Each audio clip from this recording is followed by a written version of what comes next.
কিছু কিছু মানুষকে আপনি কখনো পরিবর্তন করতে পারবেন না। এরা কখনো নিজের ব্যবহারে নিজেরা দোষ খুঁজে পায় না। এই মানুষগুলোকে চাইলেও কখনো পরিবর্তন করা সম্ভব না। আসসালামু আলাইকুম, সবাই কেমন আছেন? আলহামদুলিল্লাহ, আমিও ভালো এবং সুস্থ আছি।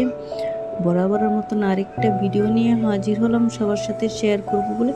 আশা করি ভালো লাগবে। আর যদি ভালো লেগে থাকে অবশ্যই লাইক দিয়ে ভিডিওটা কন্টিনিউ করবেন। তো আজকে আর আমি স্কুলে যাইনি, যেহেতু রাদীপের বাবা বাড়িতে ছিল।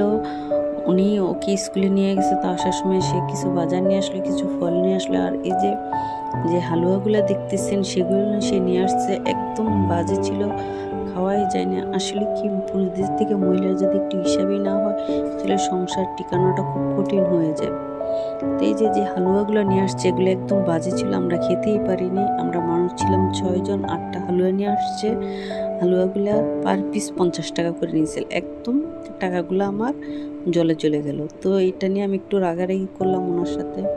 তো এই তো শাপলা নিয়ে আসছে, সাথে ইলিশ মাছ, তো এগুলো আমি কুটে রান্না করে নেব।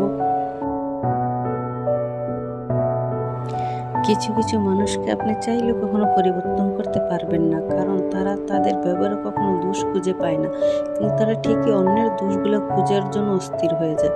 এই মানুষগুলোকে চাইলেও কখনো পরিবর্তন করা সম্ভব না।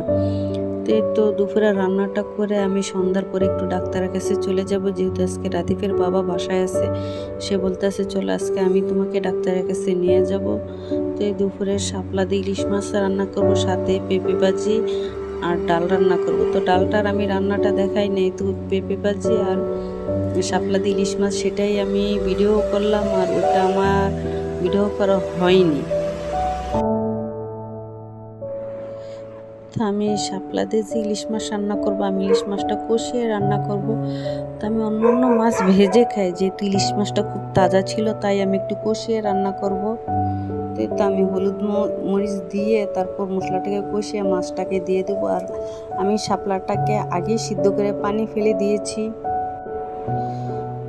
তো আমার ভিডিও যদি কারো কোনো অংশ ভালো লেগে থাকে অবশ্যই আমার চ্যানেলটি সাবস্ক্রাইব করে আমার পরিবারের একজন সদস্য আমার পাশে থেকে যেতে পারেন।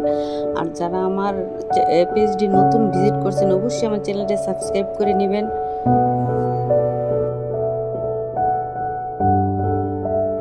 তো এই তো আমার শাপলা রান্নাটা হয়ে গেছে, আমি নামিয়ে নেব।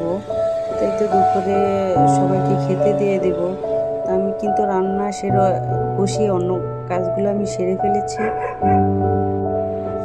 আমার ভিডিওটা কেমন হয়েছে অবশ্যই অবশ্যই সবাই কমেন্ট করে জানিয়ে দিবেন।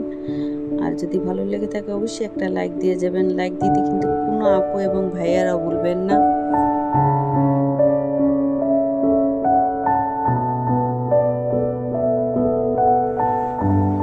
তো সন্ধ্যার পরে যে ডাক্তারের কাছে গিয়েছিলাম, আসার সময় আমরা দুজন বসে 2টা লাচ্ছি নিয়ে নিলাম এবং 2টা চাও নিয়ে নিছি। তো আজকের মতন আমি বিদায় নেব। সবাই ভালো থাকবেন, সুস্থ থাকবেন। আল্লাহ হাফেজ।